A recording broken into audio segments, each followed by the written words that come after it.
It has been a while, but we hope that you don't forget who we are. But we're very excited to bring back to you another episode of the Talkin Heels podcast. And man, it's in the thick of basketball season in Chapel Hill, and the Tar Heels are rolling. We had a lot to talk about, a lot to catch up on. But first and foremost, Jordan, we talk every day, all our keeping it heel stuff. But man, it is good to be here with you tonight. It's great, man. It's been a long time. Life's got in the way, and we've had some personal things happen between both of us. So not being able to hop on and record, but we're happy to be back and happy to be back in the middle of a 9 game winning streak for the Heels. It is a beautiful thing, and there's so much to break down from this stretch. The men's team, 16-3, 8-0 in the conference. They are off to one of their best starts in quite some time.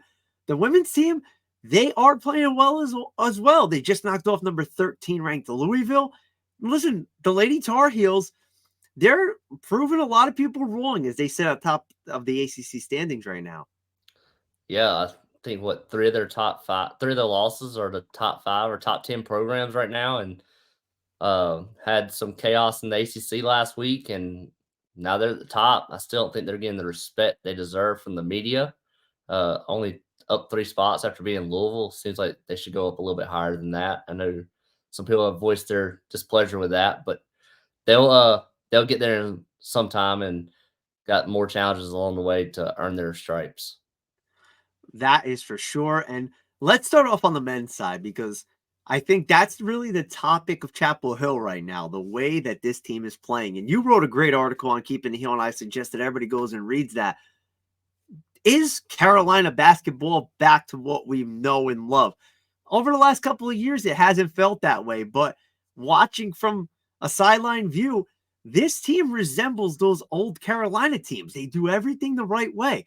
They play hard, they play smart, they play together. And from one to, you could even say, arguably down to 9 or 10 on the bench, this team has the pieces to make a strong run. And they're proving that they're taking care of business in the ACC.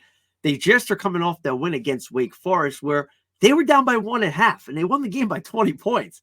There's a lot going right for Carolina. And that question that you posed, is Carolina back? It's starting to feel that way, and it's been for quite some time now. Yeah, we've already got quite a few hits on that, and a lot of people are like, oh, it never left. Well, yeah, they went to the Final Four 2 years ago, but that team got hot at the right time. I think everybody's agreed on that at this point.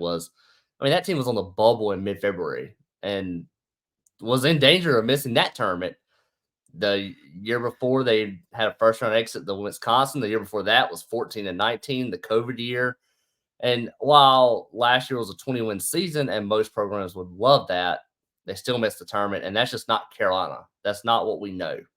And we're spoiled as fans. We're spoiled that we have a fantastic program, one of the top five in the country, and arguably the best in the country. And while most programs will take one Final Four in the last 20 years or whatever it has been, and uh, Carolina's been to 3 in the last 7. So, and we're saying, here, is Carolina back? Well, 2019 feels like a long time ago when they lost to Auburn in the Sweet 16. And obviously that team, we know, got sick that week and played through that with the flu and whatnot. But it's starting to feel like Carolina's back. Hubert Davis has this team playing together, like you said. They're sharing the basketball. They're getting out in transition. They're playing defense at an all-time high for this program. I don't think we've ever seen Carolina basketball play defense at this level. Maybe one or two other instances, but they're starting the rebound. Rebounding was a big problem after UConn and even Kentucky. We talked about that. And now here during this 9 game win streak, they're out rebounding their opponents by 11 rebounds a game, I believe, and up there near the top of the country, and rebounded Wake again last night. It's starting to feel like Carolina basketball. And again, do they still have some things to prove? Absolutely. And they got more challenges along the way. They're fixing to go into a really tough stretch of games where everybody wants to start looking ahead of that Duke game in a few weeks or a few days in Chapel Hill, and still got 2 games before there. That's not easy.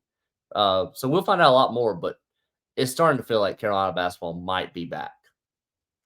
You referenced that 2018, 2019, and that was one of the teams that I think as Carolina fans, you really wanted that team to win because you felt that love and that appreciation that group had for each other. And then to lose the way they did, they got sick, that whole instance, it was tough to swallow. But ever Auburn couldn't miss. yeah, they all of a sudden they became Steph Curry all night. But what are you gonna do? But you look at the teams after that, and you had the Cole Anthony year, which was a disappointment, and then not just blaming Cole Anthony. I'm just saying that's kind of the guy that you pinpoint to that year.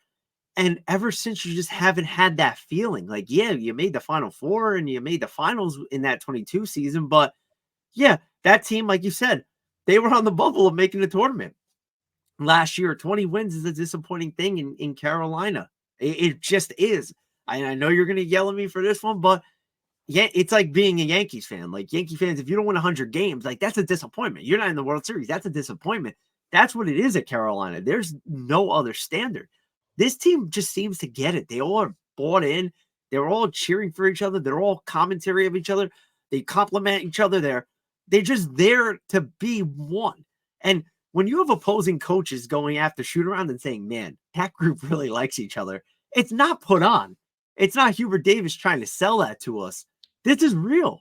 These guys actually genuinely care and like each other, and they will do anything for each other. One of the best things that I heard after the game against Wake Forest was Elliot Cadeau, who, as we already know, is a freshman, and he's starting to come into his own, and we'll talk about him in a little bit as well.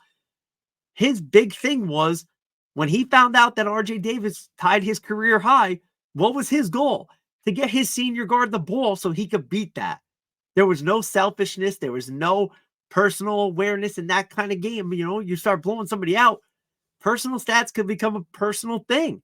And for them, what were they worried about? Their teammates. This group is special. They have a lot of good things clicking at the right time. Now, I'm not saying that it's a guarantee they're going to win the national championship. That's something that we can't look at. This could change in a couple of weeks, but the small sample size in ACC play, and again, it's not really small at this point, but it's still relatively small at the big picture. This group's got something special. Yeah, I think the biggest thing you touched on is they care about all their teammates as a whole. And I think the biggest thing that we've seen fall into this is everybody has a role and everybody is willing to play into that role. And I think that's what makes this team click. We've heard from the beginning that Armando Baycott told RJ right before the season started, "This is your team," and RJ is clearly the leader on this team, not only with his production, but he is the one that is the driving force. We've said since the beginning of the season that we had an article at the beginning of before the year started, and in that article, I believe I said, I'm sure you agree, was this team will go as RJ Davis goes, and that has through 23 game or 19, 20 games, 19 games, that has proven to be true. And while at the same time, and we'll get into Armando Baycott and the narrative around him with the Carolina fan base, but he's not putting up those 20 and 15 or 25 and 20 numbers that he did 2 years ago, but he doesn't have to. He has a role. His role is to box out, play defense, and he's doing a phenomenal job. RJ is scoring on his pick and rolls, and it's phenomenal because the other team does not know what to do. Do you guard Armando or do you guard RJ? And it's like pick your poison, right? Well, and so far they've been dropping down and guarding and preventing Armando from getting the ball. So RJ is the one with the floater. Elliot Cadeau had a great game yesterday getting to the rim, and I believe all of them came off of Armando Baycott pick and rolls or seals under the basket. So it's finding their roles. And Harrison Ingram is another one. We could talk about every player individually, and we will touch on all of them. But Ingram, hey, we need you to rebound. After Kentucky, what's he done? He started to rebound. He's now up to averaging a double-double and leading the ACC in rebounding. So everybody knows their role and their spot, and they're all falling into that. And it's just a testament to this team. Nobody's like worried about their minutes or worried about their points. It's let's just win. And they're doing that. And we're 8 games into the ACC play and still got 12 to go. But like you said, it's not a small sample size, but there's still a long way to go. And I think there's still more challenges along the way. The ACC is having a so-called down year again with the national media and the metrics. But Wake Forest is a good team. They have really good guards. And Seth Trimble's their own ball defender. He shut down Hunter Salas last night. So everybody knows their spot, and that's what's going to make this team click. And I think the crazy thing is we've not seen them play their best basketball yet, which is honestly a good thing. Yeah, that's 100% a good thing. And before we get into some of those big names, I want to just talk about the bench because you said it perfectly in terms of everybody knows their role. And the guy I want to start off with is a guy who has not played much. He's a guy that has been utilized in certain situations. That's James Okonkwo, the transfer from West Virginia. He comes in against Boston College, and he arguably gave them the most important 8 minutes of the season right there. Because without his production and what he was able to do, Carolina might not win that game. And people don't look at the box score and they say, oh, he only had 2 points and whatnot. That guy was playing some monster defense. And he was all in for those 8 minutes. Those 8 minutes were important to him. And it didn't matter that it was only 8 minutes. But for him, he played those minutes, he played his role. Zayden High, another guy who hasn't really played much as a freshman. For a freshman, you could really get down on yourself, especially coming from high school where you're playing 30 to 35 minutes a night. You're not leaving the court. So for him, he's the first guy up on the bench when something goes right or cheering on his teammates. That's what you like to see from this team, this kind of character. Seth Trimble, who you mentioned, a guy who he might not play 30 minutes a night. He might not score 15 or 16 points, but he's going to give the opposing team's best player hell on defense, and he's going to make them struggle, and he's going to find a way. Jalen Withers getting hot at the right time. He's starting to click. With his size and athleticism, we talked about it in the preseason, he's a guy that really is a game changer. You can mix and match against a Wake Forest team where they got two almost 7-footers on the court. A guy like Withers definitely helps that case to play defense and do some little things. And Jalen Washington hasn't even been that great, and no knock against Jalen, but in the limited minutes that he's been in, he hasn't been at that elite level we know he could be at that he showed earlier in the year. So there's so many moving parts on this bench that, if somebody gets in foul trouble, you feel confident that these guys on the bench could take care of the situation and can give you some quality minutes. We didn't have that last year. Yeah, I don't think we've had it under Hubert Davis at all. The first year was the Iron Five. He didn't feel like he could trust anybody on the bench. Last year, he didn't feel like starting five was great. They were the returners from the previous year, but they were missing that fifth piece. No offense to Pete Nance. That wasn't Brady Matt's replacement. And then the bench just wasn't there. We had some injuries and things like that. This team feels like it all fits together. And Jalen Withers is one that I really want to point out. That's the kid that came from Louisville. He was starting at Louisville. He started the beginning of the year at Carolina, and then Elliot Cadeau moved in that starting role, and Withers was asked to come off the bench. And that's when you've been starting your whole career and you come into a new place and you start for a few games and then get sent to the bench to be a sixth man or seventh man type role player. It could have been very easy for him to get down on himself and say, I'm going to just mail it in. And instead, he's bought into his role and improved. And against NC State, they used him a lot to rotate and give State problems in the post and things like that. And it just everybody's buying into their role, and it's so crucial. And you got Elliot Cadeau growing up, and right in front of our eyes, really. I mean, this is a true Carolina team. You're watching players grow up. Seth Trimble, we're watching him grow up from year 1 to year 2, and not only is the on-ball defender, he can occasionally hit the corner three, and it's giving Carolina a few extra points here and there. Even a guy like Paxton Wojcik, who we're seeing get some minutes here and there, and hit a big three at Clemson to give Carolina the lead for good. Just everybody is buying into their role, not trying to do too much, and it's just so important. And this chemistry is real on this team. It's not fake. At this point, we're almost 20 games in at this point. They are who they are, and they care about each other. They're probably they're not probably. They're probably they will lose a game the rest of the way. Nobody's sitting there saying, "Oh, they figured it out. They're clicking, and they're never going to lose again." It's college basketball. Somebody's going to get hot, and somebody's going to beat them. But you hope that chemistry can take you deep into March and get you to the last Monday night. Again, they're not playing their best basketball right now, but you don't want them to be. You want that best basketball to be playing about a month from now in that last week of February heading into March to put yourself in good position for the ACC tournament and NCAA tournament and then get on that run. So it's just so many pieces and so many great opportunities for this team. So let's start looking at the starters because we talked about the bench guys and they're just as important, but I want to go into the starters. And I'm gonna start in a weird spot because we're gonna mix and match here. Cormac Ryan, you mentioned that we're not even playing our best basketball yet. Cormac Ryan hasn't even gotten going yet from beyond the arc. We saw him, hit a couple of shots here and there. When he starts knocking down those shots, this Carolina offense is going to be very difficult to stop. And one of the things that you could say about Cormac Ryan, yeah, people joke, oh, he's 25 years old. Yeah, this and that. That guy's leadership, he does things the right way. He has that chip on his shoulder. He just wants to win. He makes the gritty plays. He makes the tough plays. He's the guy that will go out there and he will get in your face if you're not doing your job. But you're not looking at him saying, Cormac, what are you doing? Like, you can't do that. When a guy like that is hustling and diving for loose balls and getting in the other team's face, it makes everybody around you want to be like that and play that with that intensity and that fire. He's playing like he has nothing to lose. And that's what this team needed, that kind of spark. They've lacked that over the last couple of years. Brady Manick brought a lot of that. You felt his absence when he wasn't there anymore. And Cormac seems to have kind of taken on that role. Can we get Cormac a set of new ankles? I wish. Oh man, I wish. I feel so bad for that guy with his ankles.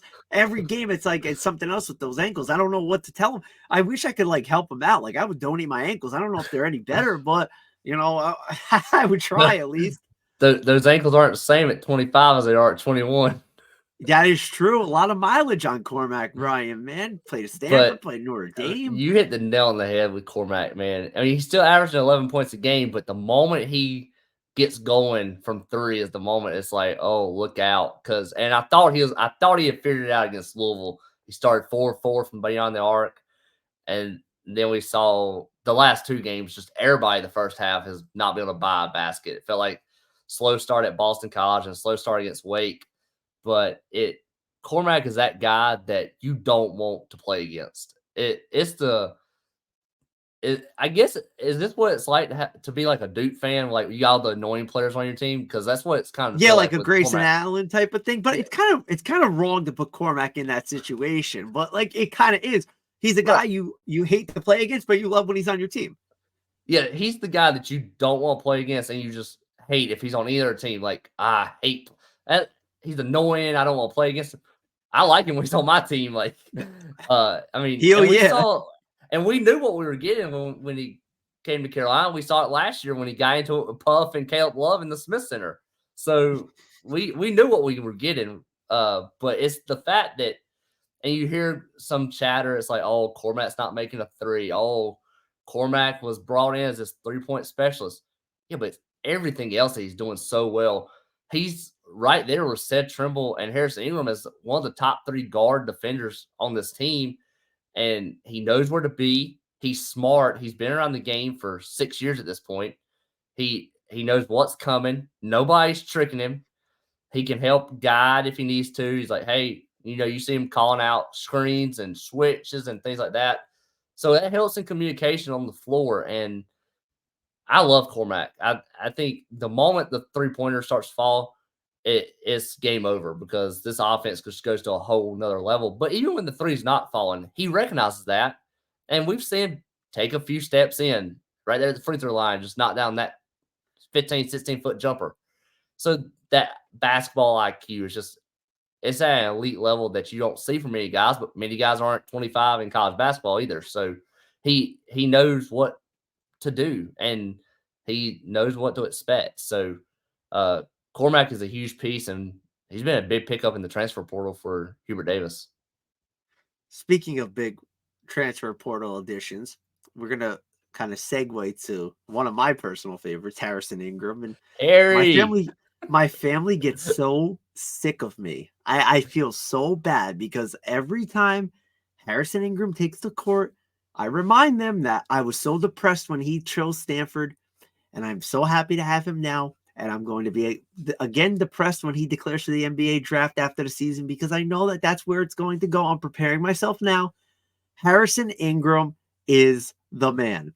And I have to just say it because, yes, he's not shooting the ball at the level that we know he can shoot the ball at. And that could be because of the wrist injury and certain elements. But this dude turned into Moses Malone overnight. He is a rebounding machine. This dude is racking up rebounds. He is hustling on both sides of the floor. He is that energy. I love when he hits the opponents with the little with too small to guard me. I love that Kendall Marshall's that. I don't care that you don't like it. I think it's fun. It's amazing. He has fun with it. And the kid just laughs the entire time he's on the floor. He's so competitive, but then he's laughing on the sideline. Like it's two different personalities. It's amazing to Always having a watch. good time. He Always having a good always time. is. He always is. Somebody makes a three, he's in their face. He's got handshakes with everybody. He's doing the nay-nay on the sideline. This kid is just fun. He is just so much fun. And what he's doing on the court, it takes a lot of the pressure off of Armando Bacot. You know, it helps having somebody else who's not afraid to get dirty and rebounding. And, you know, he's taking away rebounds from Mondo, but I don't think Mondo really cares at this point. Harrison Ingram is fun. And he is what is kind of that loose feeling with this team. Like, yeah, you're playing in North Carolina. There's a lot of stress that goes with it. But this kid just plays the game the right way. Like, he has that right mindset. Like, you know, he cherishes this moment. He's embracing this moment. And I don't know about you, but I've had a lot of fun watching him. Ingram has been a blast. He is the ultimate glue guy. You know, He Carolina really always has those. is. Carolina's always known to have those glue guys. You know, Theo Pinson and Joel, Danny Green, those type of guys. You know, and um, he does everything well. He's on the year he's averaging 12 points and 8 rebounds, but in ACC play he's averaging a double. But then he also averages 2.5 to 3 assists a game. He gets a steal a game. You see an occasional block. He just does everything so well. And again, he's part of the transfer class that came in with Cormac Ryan that is probably arguably one of the best in the country and one of the best recruiting jobs by Hubert Davis, coming off of a team that missed the NCAA tournament, and you're able to go out and get two guys like Harrison Ingram and Cormac Ryan and recruit them to come in, join the team, and take this program back to where it needs to be. And they are certainly doing that. And Ingram's averaging 31 points a game or 31 minutes a game. Wish he was averaging 31 points a game. 31. If he was, RJ Davis wouldn't be the top contender for ACC Player of the Year. Yeah, 31 minutes a game, but I mean, he does everything well. And it really, again, like the rest of the team with this rebounding spurt and defense where they bought in, that spurt from Ingram really took off right there around that Kentucky, right after that Kentucky game, going to Oklahoma. We've heard Armando Bacot say Hubert Davis kicked some dudes out of practice for not rebounding. I don't know who those dudes were. I would love to know, but I would too. I would pay to know who those guys were. I just want to know who it was. But I mean, Ingram, I doubt Ingram was one of those guys that got kicked out of practice, but he's definitely one of the ones that's bought into rebounding. And we heard Bacot even say last year, you know, Bacot got frustrated when the Tar Heels went on that cold spell last year, and he was like, I just wish somebody else would help me rebound. I mean, he was getting 15 boards a game, and he was killing himself. And now, does it matter who gets 15 rebounds if it's Bacot getting all 15 or if it's Ingram with 10 and Bacot with 5? It doesn't matter. Just get the board. And Bacot's still doing his job. He's still boxing out. Ingram's just able to get in there because of that. And I feel like at this point, Bacot's thankful to have somebody else helping him down there in the post. I mean, he's had to do it for 2 years by himself, essentially. So it's Ingram has been a huge addition. And again, you mentioned he struggled with with his 3-pointer shooting. We know he had the wrist issue back. It happened at Kentucky or in the Kentucky game when he landed on it. We didn't find out about it till I think after Pitt when he was 2 of 14 from the field, and he had mentioned that. So hopefully that's getting better, but he's playing through it and he's finding other things to do, and that's a huge help and a huge boost to this team. And with the 2 for 14, it wasn't like this guy was like, oh my goodness, my wrist is hurting. He took accountability. He was like, man, I stunk. Like, I stunk. And Right. he was like, he's taking accountability for it. And as a fan, you appreciate that because you're so used to seeing excuses and things like that. But for Harrison Ingram, he's a stand-up kid. He's taking the accountability, and he's never the first one to take credit. Like, he had some 20-point games. He always credits RJ Davis and Elliot Cadeau for getting him open. He talks about Armando Bacot a lot, about how big of of a boost he is down low. So for guys like that, you have that accountability and you have that will to win. And that's what Cormac and Harrison and Jalen have brought in. You see that from these guys. And before we get to Big Hop, because I think this is going to be like a 30-minute segment just about Big Hop. But Elliot Cadeau, the young pup, he is growing up before our eyes. You want to just have like a tear down your eye because it's just so amazing to watch how special he is becoming. And we've heard so much about him working with Marcus Page, and they've been watching a lot of film on Kobe White, on how Kobe used to drive to the lane. And you just start seeing this kid, and it finally clicked like, man, I'm one of the most athletic people on the floor, and I'm faster than these people.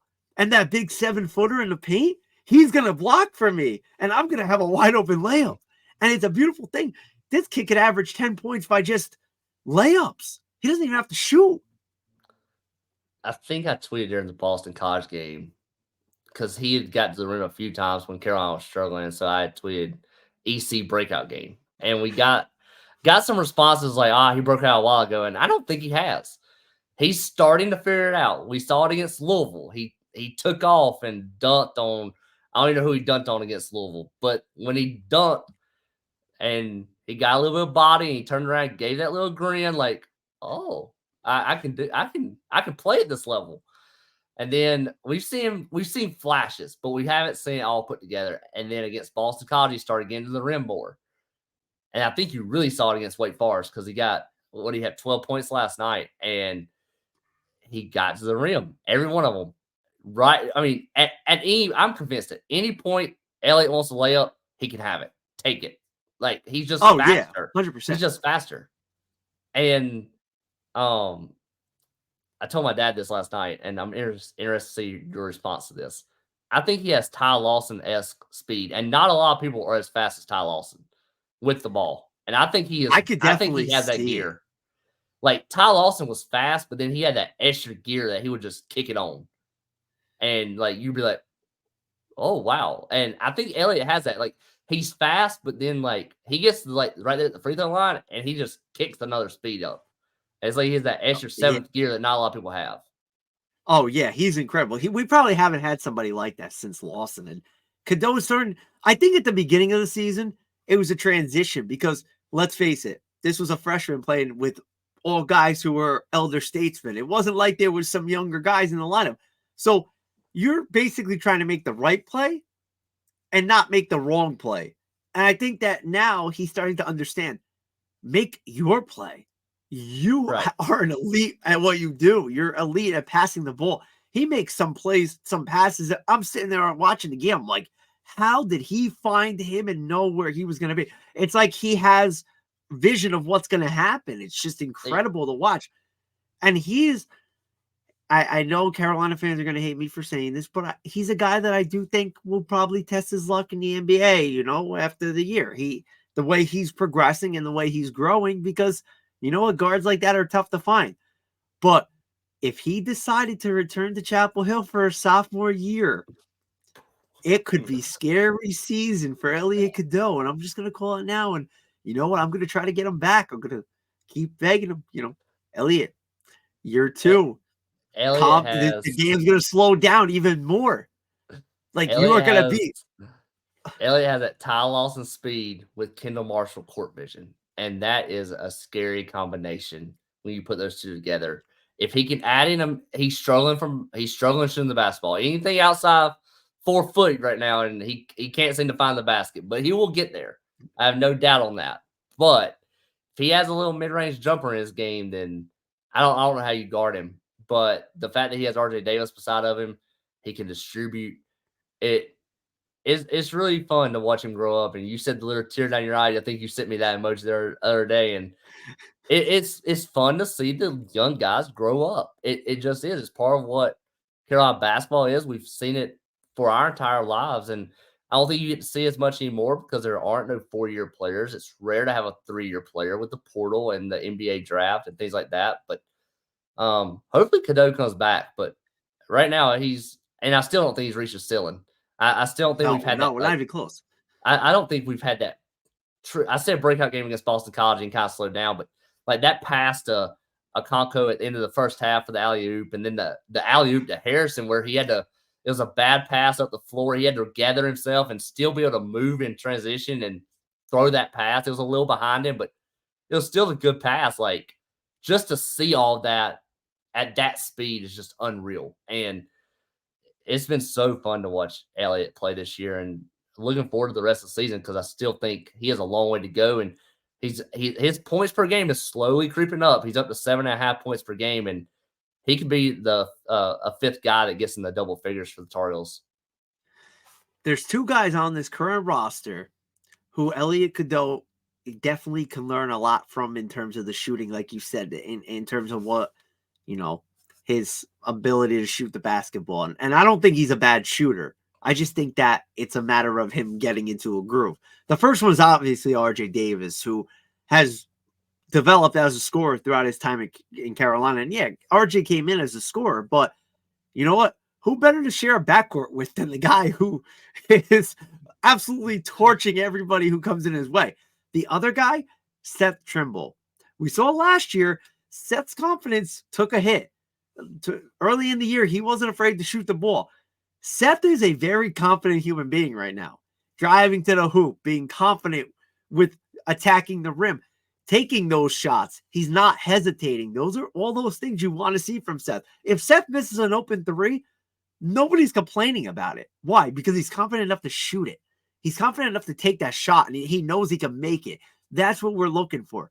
And for Cadeau, he can hit those mid-range jumpers. Maybe he could get in the gym with Deja and RJ, because those two are mid-range like guys at this point. You know what?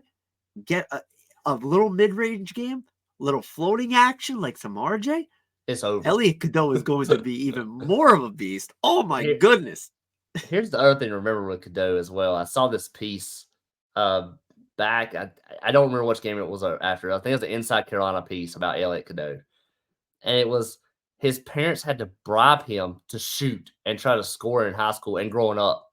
They would offer him $5 for every point he would score. And he still went score. He wanted to share the basketball. I mean, can you imagine turning down, I'm not going to go out and get 20 points tonight and get $100 from my parents. Like, I want to share the basketball with my teammates. That's just who Elliott is. And so he's having to learn, hey, when I'm open, if I have a 15-footer, I got to take it, and I got to take it with confidence. And that will come. But I think the other part about him growing up was Adam Lucas referenced this after the Louisville game. There was a play, it was an offensive rebound or off a free throw where everybody was scrambling and Cadeau got the ball. And instead of trying to push, he slowed everybody down and reset the offense. And that's another sign that he's growing up. Raymond Felton always said he knew that he had grown up when he knew what to call before he had to look at the Carolina bench. And Elliott's not there yet, but he's getting there. He knew without even looking at Hubert Davis, we're a little frantic right now. Let's slow it down. Let's get into a set. And he's able to make those decisions. When you start making those decisions as a point guard, especially Carolina point guard, we know Carolina's has some great ones, 3 Cousy Award winners in the last 25 years. So that will help things progress. And Cadeau's getting there. I'm excited. I love this kid. I really hope he stays for another year. And I believe he said coming into college he had a 2-year plan. I'm hoping that stays true. Maybe.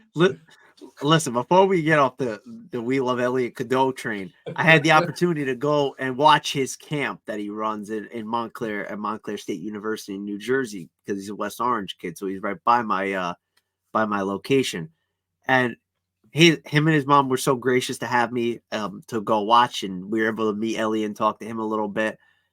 Let me tell you, Elliott is the same human being when he's interacting with kids as he is when he's with his Tar Heel teammates. They were playing a little 2-on-2 action, one of his fellow camp counselors and some of the kids. And Elliott would get the ball underneath the basket for easy layups against these kids, and he would pass the ball out. Like, he was more happy when his friend scored. And it was just so heartwarming to watch, because first of all, the kids were amazed at just being around him. Like, it was so cool for them. And the camp was amazingly run. Like, if I had a kid, I would definitely send my kid to go learn from Elliott Cadeau's people, because the people they surround him with are good people and good mentors in that. but just the joy in his face, like he was like one of them. Like he just got to their level. And you see that with his Carolina teammates. RJ Davis hits the three against Wake Forest, and there's Elliot Cadeau with his hands like celebrating. So it's fun to watch. Again, like you said, I hope that 2-year plan kind of sticks, but he's growing up right before our eyes, and that little tear in my eye of happiness is going to stay there for a while. Now, we talked a little bit about RJ Davis, but let's get into Armando Bacot. Oh boy. I am so sick and tired of the Armando Oh boy. Bacot hate. I am sorry. I'm going to steal your limelight. I know that you are just as upset as I am, but No, I go have to ahead. say this. Go I ahead. have to say this, okay? Armando Bacot has done anything and everything for this program in his 5 years in Chapel Hill. He has been a young rebounder who was called upon to play defense when they were playing that obnoxious too big set with him and Garrison Brooks. He was called upon to be the main guy on 2 teams that were not as good as everybody thought they were. And now RJ Davis is taking the spotlight and is doing his thing and is not held back by any restrictions.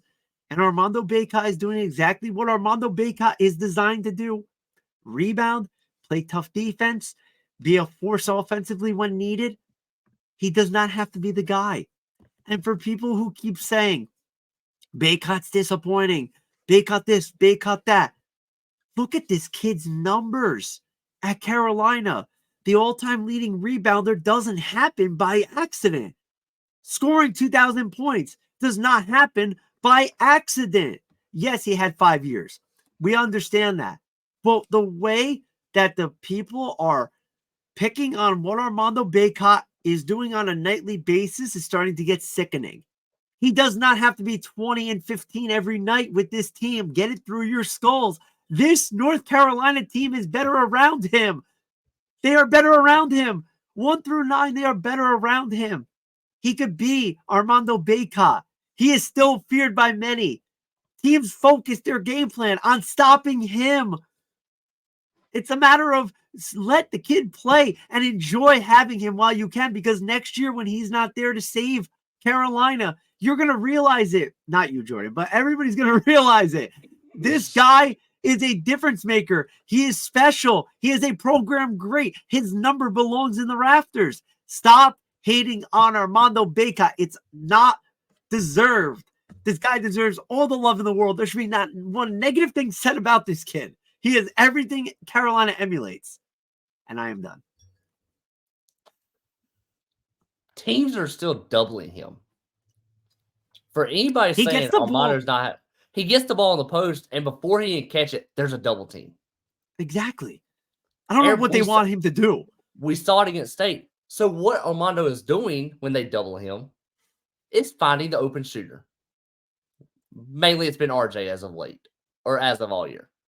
But defensively, he's holding his opponents. Anybody he's on man, they are shooting under 30% on the year. That is incredible. And let's just talk about he hasn't been playing against slouches. They've played some good big men. Yeah, they have the ninth strength of schedule in the country, or sixth. Any big man should be around that 45 to anywhere from 45 to 60%. Really good big men are above 50% from inside 8 feet. Bacon is holding his man to under 30% shooting. That's incredible. Under his points per possession allowed is 0.778, which is around the 70 to 75th percentile. That's very good. And this is from Synergy Sports. So Synergy, for those of you who don't know, break down games, play by play, individual by individual. Bacon is very good defensively and has been very good defensively all year. He's kind of like a good cornerback in football. You don't want to hear a cornerback's name in football. If you don't hear them, that means they're not throwing to that side of the field. They're shutting their man down. Are you saying he's the Sauce Gardner of college basketball? Yes, he is the Sauce Gardner of college basketball. He shuts his man down. And also, let's point out blocks. He has 30 blocks this year. He has become the rim protector. He had 2 last night against Wake Forest. He's become the rim protector for this team. I think the next closest man with blocks is Jalen Withers with 11. I mean, without Armando Bacot, this team does not have a rim protector. They just don't. Jalen Washington is long and athletic, but he hasn't shown the ability to be a shot blocker. Bacot has developed into that, and it's phenomenal. That's just on the defense end of the floor. Now let's go to the offensive end, where everybody wants to look at just the box score, points scored, and field goals made. If all you look at is the box score, you do not know ball. Period. That's it. You're right. You're 100% because, and I wish I had the ability to show this clip, but I saw a clip on Twitter of RJ Davis's highlights last night. I counted just off the highlights. This wasn't this wasn't every score. Just off the highlights. Five of RJ's field goals came off a pick and roll from Armando Bacot. 5. Davis had 10 points off Armando Bacot screens because when the other team when we screen, they have to choose. Do we drop down and cover Bacot, or do we step up and cover RJ? And if they step up, RJ's gonna dump it to Bacot. And they drop down every time. So RJ has that phenomenal floater that is turning into Justin Jackson-esque, where he just doesn't miss it. And he's able to hit it because they can't decide if they want to step up or not. And that's just on screens. Then you go to the blow block on seals from drives where Bacot is sealing his man off. Elliot Cadeau scored on every layup was because Armando Bacot was sealing his defender off. If Bacot isn't there, I'm sorry, Cadeau's only 6 foot. He's getting blocked at the rim. And Bacot prevented that man from getting to the rim because he's essentially, it's a seal, it's a block out, essentially. It's a legal play.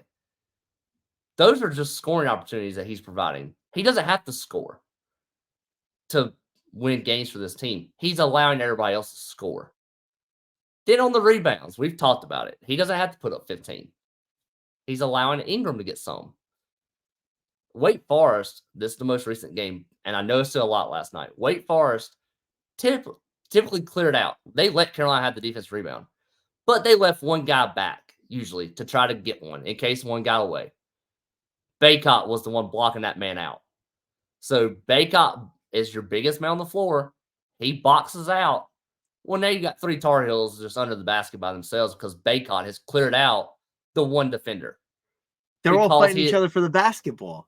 Yeah, we have Jalen Withers and Harrison Ingram and RJ Davis fighting who's going to get the rebound. And everybody just wants to look at the ball. Bacot has the box out. Yeah. If Bacot's not there, who knows what happens? So it's just so frustrating to see the Carolina fan base want to sit here and throw shade at Bacot because, oh, well, he's only got 7 rebounds tonight. Oh, he's only got 5 points. He does not have to score for this team. He just doesn't. This isn't 21-22. You have guards. And when they're doubling him, we have 3 guys who can reasonably hit 3 consistently or a threat at all times. Cormac, we've talked about it, isn't hitting well, but he's still a threat, and they still got to respect him.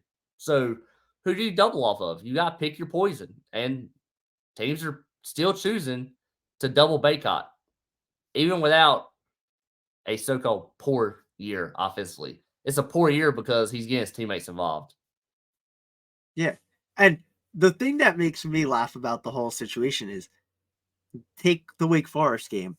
He scored what? 5 points? 5 or 7 points? Whatever it happened to be. 5 points. They won by 21. I don't understand what the whole, like, if they're losing games and we're on 9-game win streak. It just doesn't add up to me. Like, they won by 21.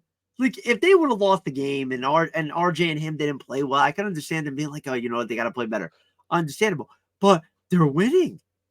They're winning. 9-game win streak. He's still averaging a double-double. Exactly. He's averaging 14 and 10. The guy's a beast. He just is. He's shooting 80% from the free throw line, the best in his career. Yeah, we didn't even And touch on that. The guy's almost automatic.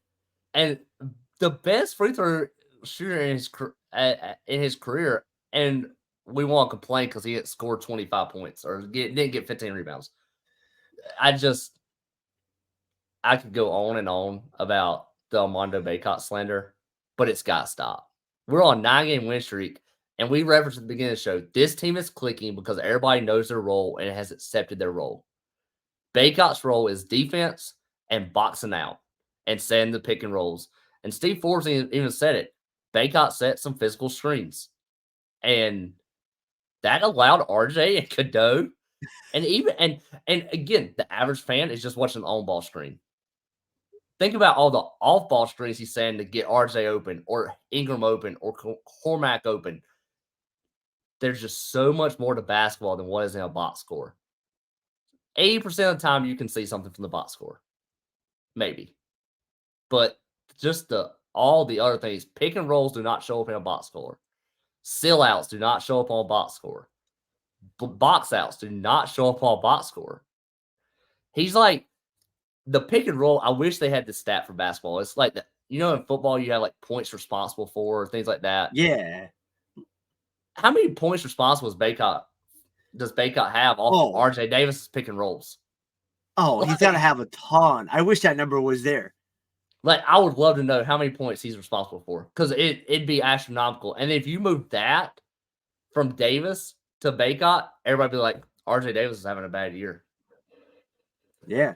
And you know what, too? The one thing I hate about the commoners, and I'm going to call them the commoners because I can, like, the commoners look at how many field goals you make and how many field goals you miss. They don't look at what kind of field goals they are. They don't look at, and that was one of the biggest things with Caleb Love. Like, they would say, he was 3 of 13, but a lot of those were open shots that he can make. Like, they're not, sometimes they're bad shots, but a lot of the times they're good shots. So they look at that and they're like, oh, he was 3 of 12. Yeah, but look at everything else that he did in the game. Or, what else could he impacted? Armando does a lot of things that don't show up in that box score, and he's a double-double machine. Like, that's just, to me, it's unjustified. But, before we get our blood pressure up and we start to get off the Armando train, you have one more thought there? I got one more on Bacot. Go for it. He's averaging 29 minutes a game, which is the lowest he's averaged since his sophomore year. Which I love. I love that. He's averaging. So you got guys out here like, oh, not only is he not playing well, he's playing 38 minutes a game. That's not true. He's playing 29 minutes a game. And it's keeping him fresh. Like Cormac, he's a fifth-year guy. He's a little bit older. Keep the knees fresh. That's going to pay dividends come March and April, hopefully. And I love that. 29 minutes. I think we talked before the year. 25 to 30 was perfect. And I think he's right there in that range. Maybe you come down to 28, but you don't get 29 minutes a game if you're not being productive. And Hubert knows that. The coaching staff knows that. This isn't to them. This is to the Carolina fans that just want to find something to complain about during a 9-game win streak. It's the longest win streak since 2017 when they won the 6 games to the title and then won the 5 the following year to make it 11. It's not even the same year. I'm off the Bacot slander. It's got to stop. It's got to stop. I agree with you 100%. But now I think a guy that everybody agrees on that's pretty incredible right now is RJ Davis. And RJ Davis, and you tweeted it at me yesterday, and I could not help but laugh and remember this. This is the guy that didn't even make the preseason all ACC teams. RJ Davis, guy's leading the ACC in scoring, coming off a 36-point performance against Wake Forest.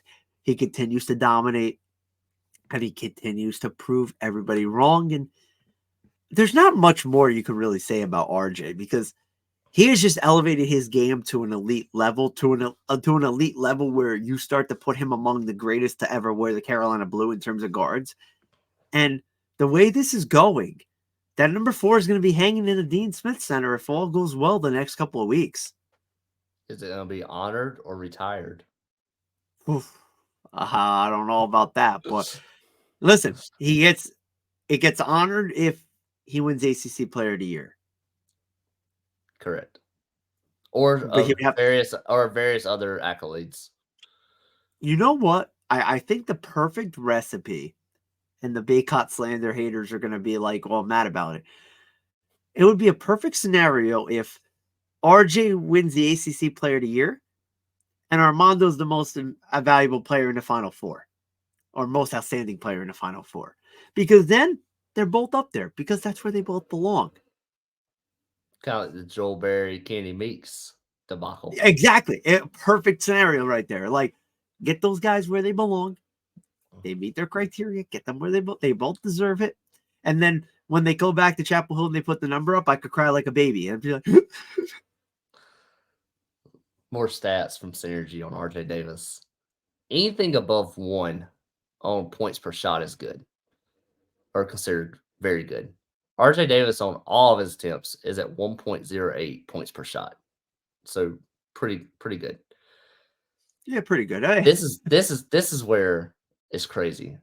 On catch and shoot shots, when he is unguarded, he's at 2.17 points per shot, which ranks in the 100th percentile.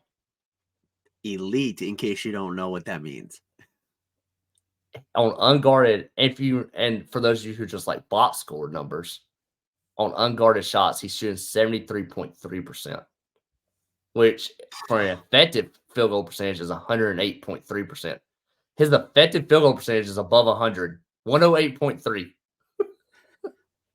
The dude is You know on what? fire. He's a walking bucket. You know what? And I don't know. I don't know if I'm off base by saying this, but it kind of feels like you're watching Steph Curry run around the court. Like, they are chasing him all over the place and they can't keep up with him. The Carolina's done a great job of making space for him and figuring things out, and give Hubert Davis credit for making that happen. But how many times have you seen Davis just break for the corner and then lob a past him and nobody's around the guy? Like, it's incredible. That's where my question comes in. This unguarded stat. Who is leaving RJ Davis unguarded at this point? And why? Why does Yeah. it keep happening? I mean, I love it. Don't get me wrong. I mean, Wake Forest did it like 3 times last night. Keep doing it. I don't understand why you would, but hey, bold strategy, Kyle. Let's see how it plays out for you. And I thought Wake Forest was going to be the team that was going to slow him down a little bit because of their size. I thought that they were going to throw as much size at him as possible and say, you know what? Let any of these other guys beat us. It's not going to be number 4 in Carolina White. It's not. And they just didn't let him do that. And then he got hot. And in the second half, you know what? He was like, splash this, splash, splash. Okay, here's my 36, 20 something in the second half. You know, here you go. 3-pointers, he's averaging 1.24 points per shot. Even on guarded catch and shoots, he's averaging 1.1, which is in the 7th percentile, which is still pretty good. Like, he's having his best year of his career by far, and the fact that nobody even thought to put him on 13 All ACC is mind blowing. And now he's leading candidate for ACC Player of the Year. So, and moved to number 2 in National Player of the Year. I don't think he catches Zach Edey. I would love if he does, but Edey's, I think, has the voters in a stronghold at the moment, just averaging 20 points and 10 rebounds or wherever he is. Davis would have to have an incredible second half to get there. National Player of the Year is one of the requirements to get your jersey retired, though. So that would be he just has to win one of the 6 awards. Yeah. Again, got a long way to go, but say at the beginning of the show, say at the beginning of the year, we'll say it again. This team goes as RJ Davis goes, and he don't need 36 a night. That was just for fun last night. He can give us 15 to 20, and I feel like we're fine. And as Ingram gets going with rhythm on offense, as Cadeau starts to creep up, as Cormac hopefully finds a shot, we're okay. I think we're okay. I think so too. And you know, what more could you say about RJ Davis? He's playing at an elite level. And he, like you referenced earlier in the show, we've had so many guys come through Carolina who you could grow with and watch grow. And RJ is probably one of the last ones that we're going to see in this kind of modern, in this era, because with the transfer portal and the one and done, guys like him don't come around often anymore. And to see the progression from the 4 years and with room to spare in terms of this year and possibly a fifth year, it's just been incredible. And Davis is a guy who has been phenomenal in his Carolina career. And you know what? Hopefully it ends the way that we think it can in All-American style and maybe even a national championship. Yeah, hopefully that would be the ideal situation. One more thing on Baycott. I just have to go back to this. He's going back to I just, Baycott. I just You have to go thought back to I was Baycott. bad. I You just thought have to I go was back to bad. Baycott. All right, go For ahead. those Go for for it. those of you for those people that say Baycott doesn't rebound, defensive rebounds alone, Baycott has 147 this year. The next closest Tar Heel is 115. Baycott has 32 more defensive rebounds than anybody else on the team. Who's Harrison Ingram second is on the list? Ingram Harrison Ingram is second. second on the list. I Yeah. kind of figured because he's Moses Malone now. So And he has 34 blocks. And his block to foul ratio, so how many times he gets a block to commit a foul, is 0.72, which is also highest on the team. So I just had to go back to that for a minute. RJ Davis is a stud. He's a walking bucket. This team goes as RJ goes. But Armando is still a key piece. okay. You went back to Armando Baycott. I'm not going backwards. I'm going to go forward here before we wrap up the show. And again, it has been fun being back on the air. I don't know how much you've missed it, but I've really missed it. I got to tell you that.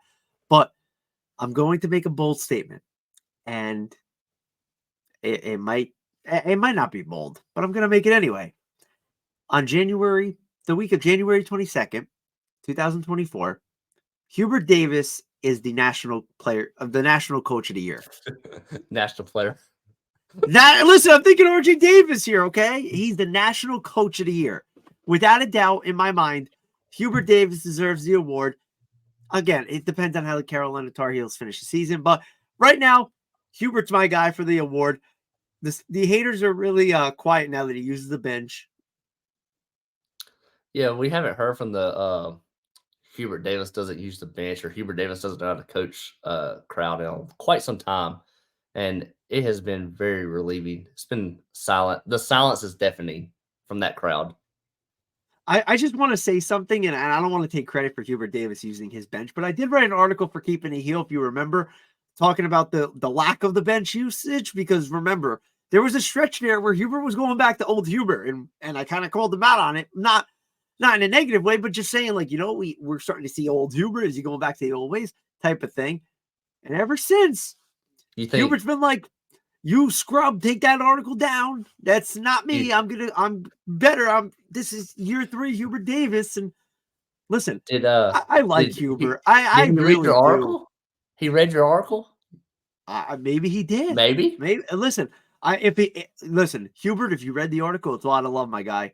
Like, I love Hubert Davis. I do. I love how he doesn't curse. I love how he substitutes fart for the F word. Like, this guy is just, he is a genuine human being, and I love everything about him, and I'm glad to see the success and finally a team that he can call his own, and he's proving everybody wrong, and I think that's a great thing for Carolina basketball because, you look at a Dean Smith, you look at a Roy Williams, what do they all have in common? They both have in common. They bleed that Carolina blue, and Hubert Davis is cut from the same cloth. Like, that guy would die for that program, and he loves that school, and for the people that questioned him and doubted him, you know what? I'm glad to see him starting to silence those haters and start to prove that, you know what? He might actually be good at this thing. Yeah, I mean, is Carolina basketball back? I think Hubert's got us on the right track for sure. And of course, we've been on Hubert since day one, but we know some others that haven't. Hopefully, they're joining the train, and it's in a good spot. We got a good recruiting class coming in for 2024.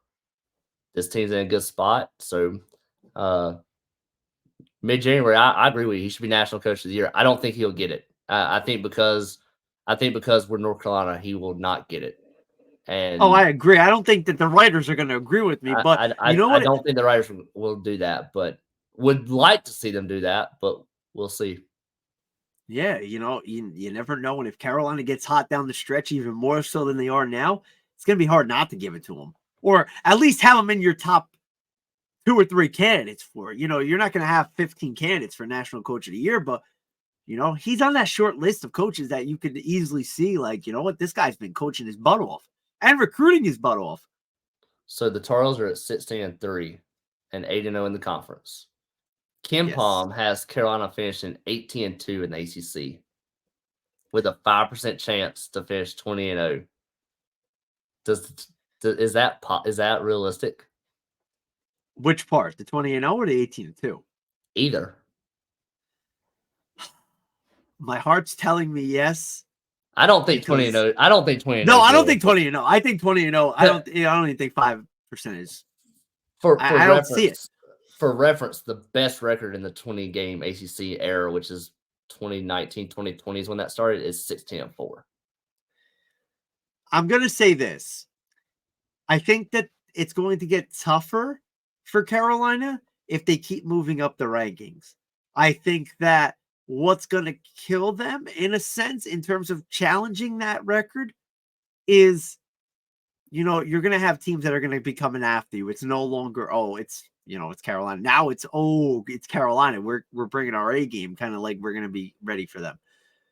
I could see them winning 17 ACC games. I mean, you look at the schedule and yeah, you got Duke twice. Does that, one of those games in Chapel Hill, you split with them. Just say arguably you split with them. I could see it. I mean, the schedule doesn't really say, like, it's not like a loaded ACC where you'd be like, oh my God, yeah, like this team's gonna beat you, this team might beat you, unless a team surprisingly comes out of nowhere and gives the Tar Heels some struggles. I could see them doing it. All right, sad question. Carolina has had really good Carolina teams, like think 08, 09 Carolina. Oh, fun times. Or 16, 17, like national championship caliber Carolina. Those teams have had the ability. We saw those teams like just be able to flip a switch in the middle of a game and turn it on and run anybody out of the building. Like they could play with you, toy with you, and then just turn on a switch. Kind of like they did last night. Here recently, like Louisville. And I know Louisville's not a good team, but they played with their food a little bit against Louisville. They were only up 5 in the second half, and Louisville's not very good. Against Boston College, they struggled on the road. Last night, trailing by 1. Here recently, it feels like this team is starting to figure out they might just have a switch they can turn on at any time they want to. Do you see that? Yeah, I definitely see that, especially after the Wake Forest game. You were down by 1 at half. You blew a 9-point lead, and what Wake was getting a little offensive momentum toward that half. It was actually good timing that the half came because kind of slowed them down. But then they came out in the second half, and it was like, what the heck just happened? Like they just figured it out. They what were they? 0 of 8 from 3 in the first half, or 0 of 11 from 3, whatever it happened to be. It was ugly. And then all of a sudden, RJ Davis starts splashing threes, and they start hitting their shots, and it was just a different feel. It was like, here we go. We're awake now. Like, here's Carolina. I mean, I get that. I love that they could do that, but it doesn't work every night. That scares me. That's the scary part. You have to be like 08, 09, and that wasn't a good team. I should not have used that team in my first analogy because that team really was elite. They're probably one of the greatest teams in college basketball. That they really could flip the switch, and it didn't matter who they were. They could be down 5 and flip a switch and run away. Get some good teams, or what if you go to flip that switch and you just can't get back in the game? And that's the part that scares me. Can this team do that? And maybe they can. We just haven't seen it against a really good team, but they definitely are starting to show signs of, hey, we're down 1 at the half. All right, time to go play basketball. Flip.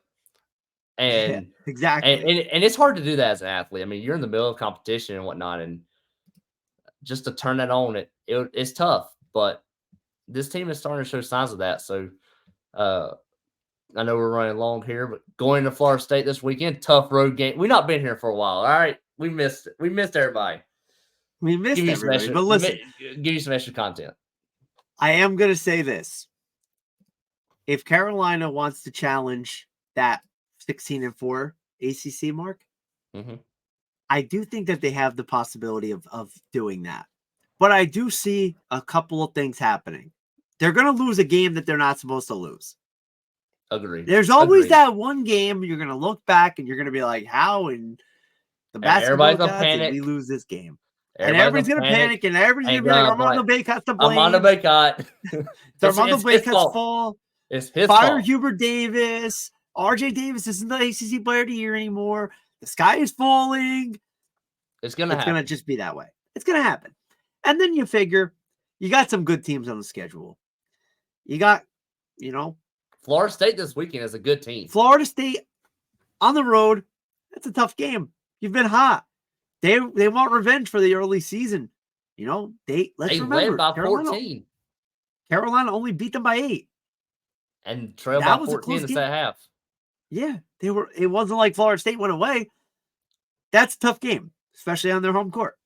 You're going to have teams that are going to come to play you and that you're going to have to go play that are going to want to beat you and knock you down off the pedestal. And you got Duke in there twice. Anything could happen in that kind of rivalry. So, yes, I do think that this team could challenge it. Would I be surprised if they lose a couple of games here? No, because it's college basketball. Anything can happen.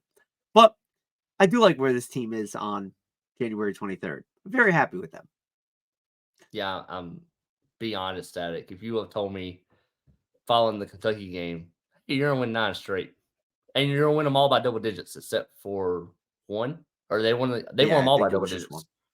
Oh, no, they They won them actually all. did win all, Yeah, but yeah. they won them all by double digits. So you will say following Kentucky, a game that was one possession with 5 seconds to go, and baby Cadeau threw it to Cormac Ryan. Cormac wasn't looking, and it's a turnover.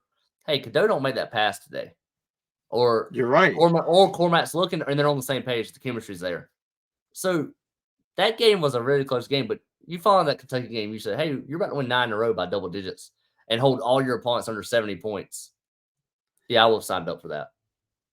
You might not like him, but John Calipari is a smart basketball guy.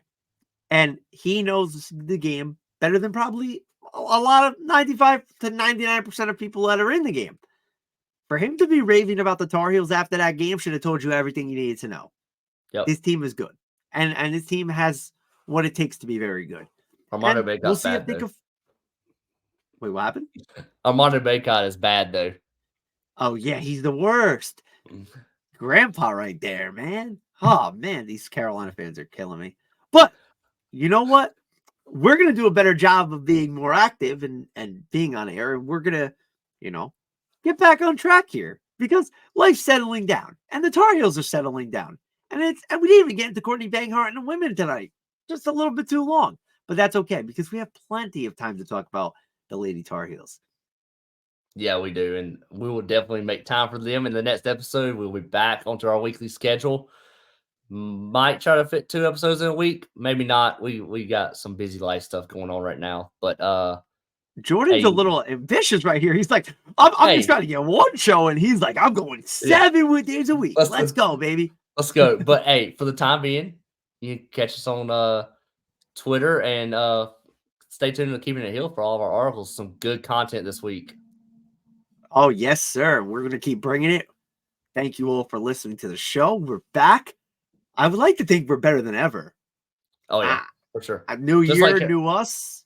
Carolina basketball's back. We're back. Oh, hey, maybe the name of the show should just be We're Back. Like, that's it. Changing it. We're back. We are back. Gonna put it on my icon next week. We're back. We're back. Unless they lose to Florida State, then scratch then that. We're not back. We're not back. Carolina basketball is not back. And then you'll hit. And then I jinxed it, and everybody's gonna be ready to call for my head and on social media. It'll be fine. But hey, you would be less hated than Armando Bacot right now. Probably. If they lose to Florida State, it's Bacot's fault.